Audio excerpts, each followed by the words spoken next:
জগন্নাথপুরে আমপাড়াকে কেন্দ্র করে দুই ভাইয়ের মধ্যে চরম উত্তেজনা। সুনামগঞ্জের জগন্নাথপুরে গাছ থেকে আমপাড়াকে কেন্দ্র করে আপন ভাইয়ের বিরুদ্ধে দেওয়াল ভাঙার অভিযোগ উঠেছে। বর্তমানে দুই ভাইয়ের মধ্যে তুমুল দ্বন্দ্ব চলছে। যে কোনো সময় অপ্রীতিকর ঘটনার সম্ভাবনা করছেন এলাকাবাসী। স্থানীয়রা জানান, উপজেলার রানীগঞ্জ ইউনিয়নের ঘোষগাঁও গ্রাম নিবাসী মৃত কদ্রিস মিয়ার ছেলে সহোদর ফিরোজ মিয়া ও আফরোজ মিয়া এক বাড়িতে থাকেন। সম্প্রতি ফিরোজ মিয়ার ছেলে সুলতান মিয়ার বাড়ির উঠানে আমগাছ থেকে আম পাড়তে গেলে এক পর্যায়ে কথা কাটাকাটি সৃষ্টি হয়। কথা কাটাকাটির জেরে ফিরোজ মিয়া, তার স্ত্রী সেলিনা বেগম, ছেলে সুলতান মিয়া আফরোজ মিয়ার বারান্দায় দেয়াল ও ধানের ঘরের দেয়াল ভেঙে দেয়। এ ব্যাপারে আফরোজ মিয়া বলেন, আমাদের এক ঘরে দুটি অংশ রয়েছে। এক অংশে আমি ও আমার অন্যান্য ভাই বসবাস করেন। বোনেরা বেড়াতে এলে আমার অংশে থাকেন। অপর অংশে ভাই ফিরোজ মিয়া তার পরিবার নিয়ে থাকে। কিন্তু সম্প্রতি একটি তুচ্ছ ঘটনাকে কেন্দ্র করে ফিরোজ মিয়া ও তার ছেলে সুলতান মিয়া ঘরের বারান্দার দেয়াল ও ধান রাখার ঘরের দেয়াল ভেঙে দেয়।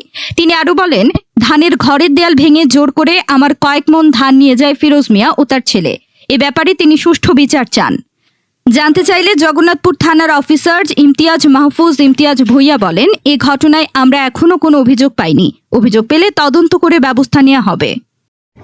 আমার ভাই ফিরুজে আমার আমপাড়া লইয়া ঘটনা ঘটাইছে, ওয়াল ভাঙছে, কাঠল কাটছে, আমারে জবরদস্তি কইয়া মারতে চাইছে। আমরা গিরিল খাটিয়াও জান পাচ্ছে না ও ওয়ালত।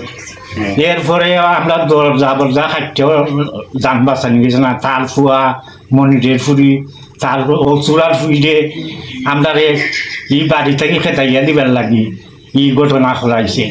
তাই লাঠি লইয়া তাই আগে বেড়াইছে, বুঝছেন নি।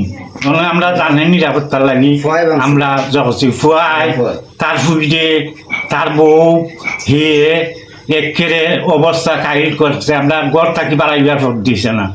আমরা ঘরের ভিতরে থাকিও আমরা জান পাচ্ছি না। আসল কাটছে কতরা আম লাগি পারছিলাম, ওই জুলিয়া আম নিয়ারি খাইতো। তার এই অংশত কোনো দাঁড়িয়েও নাই। আমার বেড়া ভাঙছে, উগার ভাঙছে, আমার দান লুটপাট করছে, নিয়া থইছে তার গরম।